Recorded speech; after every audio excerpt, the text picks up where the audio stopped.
मेवाड़ की राणा रतन सिंह ने अपनी पत्नी रानी पद्मिनी का चेहरा दिल्ली के सुल्तान अलाउद्दीन खिलजी को पानी और कांच में दिखाया। लेकिन हिंदुस्तान का साइंस कहता है कांच का आविष्कार 1535 में हुआ और रानी ने जौहर 1303 में किया।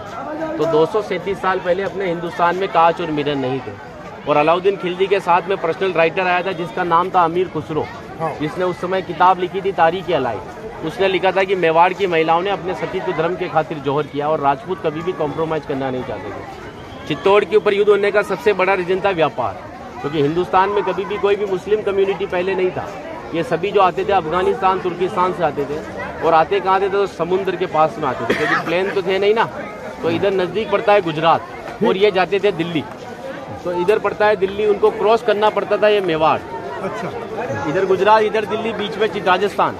तो इसको क्रॉस करना पड़ता था ये मेवाड़। तो यहाँ के राजपूत उनसे टैक्स वसूलते थे। तो वो समय था 1299 का, जब अलाउद्दीन खिलजी पूरे हिंदुस्तान पर इस्लामी शासन चाहता था। गुजरात से जब दिल्ली की ओर रवाना हुआ तो यहाँ पर राणा रतन सिंह के पिता थे रावल समर सिंह। उन्होंने दिल्ली जाने से पहले उससे टैक्स लिया और टैक्स लेने के बाद में जब अलाउद्दीन दिल्ली पहुंचा तो मेवाड़ से नाराज कि मुझे दिल्ली में शासन करने के बाद में हर बार मुझे मेवाड़ को टैक्स देना पड़ेगा, इससे अच्छा है मैं मेवाड़ को जीत लूं। तो दिल्ली से वो 1.5 लाख सेना को लेकर मेवाड़ की तरफ बढ़ा। लेकिन चित्तौड़ से दिल्ली का डिस्टेंस 600 किलोमीटर है। तो उसने पहला स्टॉपेज 1301 में रणथंभौर के किले पर डाला, सवाई माधोपुर। वहां का राजा था हमीर देव चौहान, जिसको मित्र बनाया और उसी मित्र को रात को खाना खाते समय पीठ के पीछे छुरा घोंप कर मार दिया। उनकी पत्नी थी रंग देवी। हिंदू धर्म के अंदर रात में चिताएं नहीं जलती, तो वहां की महिलाओं ने पानी में कूदकर जल जौहर कर लिया, बच्चियों ने, सभी ने। लेकिन सुबह यह हुआ कि डेड बॉडियां तैर कर ऊपर आई तो आक्रांताओं ने डेड बॉडियों को निकालकर महिलाओं की बॉडी बच्चों के साथ में रेप करके उनके बॉडी पार्ट्स को काटकर नग्न अवस्था में रणथंभौर के किले के बाहर लटका दिया, ताकि यह संदेश चित्तौड़ पहुंच जाए और चित्तौड़ की रानी पद्मिनी किले को छोड़कर दूर चली जाए। 1303 में जब अलाउद्दीन चित्तौड़ पहुंचा तो किले के ऊपर आने के लिए उसको 7 गेट क्रॉस करना था, तो इम्पॉसिबल था। तो उसने 1.5 लाख सेना को किले के चारों तरफ फैलाया। 8 महीने के बाद में किले के ऊपर खाने की कमी आई तो रानी पद्मिनी के चाचा भतीजा गोरा और बादल ने राणा रतन सिंह से कहा कि हमारा राशन खत्म हो रहा है और जब ये भूखे और कमजोर सेना से हम युद्ध करवाएंगे तो ये युद्ध नहीं कर पाएंगे। रतन सिंह को बातचीत के लिए 7 गेट के नीचे भेजा तो अलाउद्दीन खिलजी ने उनकी गर्दन पर तलवार रखकर झुकने के लिए कहा।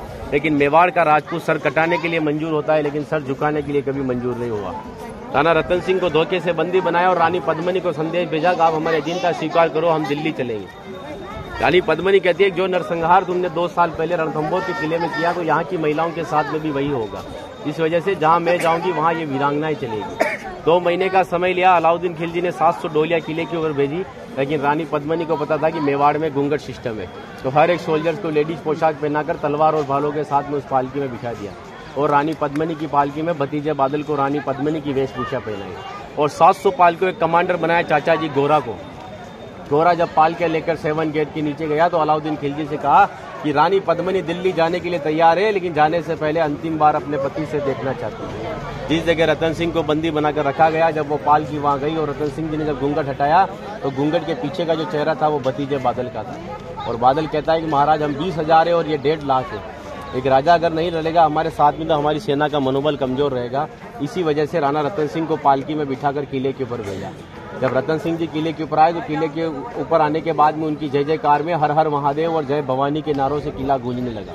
अकबर कहता है कि 8 महीने से तो किले से बच्चे की रोने की आवाज नहीं आई, लेकिन 700 पालकियां जब किले के नीचे आए तो किले से जय जयकार हुआ है, मतलब हमारे साथ में धोखा हुआ है। हर एक राजपूत कटने के पक्ष में था लेकिन झुकने के पक्ष में नहीं था। 20,000 राजपूत युद्ध में गया और अलाउद्दीन खिलजी की 1,25,000 सेना को मार दिया। बचे हुए दुश्मन जब किले के ऊपर आए तो महिलाओं ने अपने सतीत्व धर्म के खातिर हिंदुस्तान का सबसे पहला और बड़ा जौहर 16,000 महिलाओं के साथ में जिंदा आग में जलकर किया। यहाँ पर भी रानी पद्मिनी के महल में कांच लगाए गए थे। वो कांच लगाए थे पंडित जवाहरलाल नेहरू ने, क्योंकि एक पद्मावत पिक्चर के एक राइटर मलिक मोहम्मद जायसी की किताब को प्रमोट करने के लिए जवाहरलाल नेहरू जी ने उस किताब को आगे बढ़वा दिया। ये रानी को आईने में दिखाया, लेकिन हिंदुस्तान के इतिहास में कभी मेवाड़ गुलाम भी नहीं बना तो आईने में किसको दिखाया। और एक राजपूत अगर अपनी पत्नी का चेहरा हजारों को दिखाता फिर कहते वो राजपूत कहलाने का हकदार भी नहीं। इसीलिए 2 घंटे अपन इस किले के ऊपर घूमे तो एक लाशों के ऊपर चल रहे होते, सब जगह लाश है। इसीलिए उन महिलाओं के सम्मान के लिए कहावत कहता हूँ कि गिरा जहाँ पर खून वहाँ पत्थर पत्थर जिंदा है और जिस्म नहीं है मगर नाम का अक्षर अक्षर जिंदा है। और जीवन की यह अमर कहानी अक्षर अक्षर गढ़ लेना और शौर्य कभी सो जाए तो महाराणा प्रताप और शिवाजी को पढ़ लेना।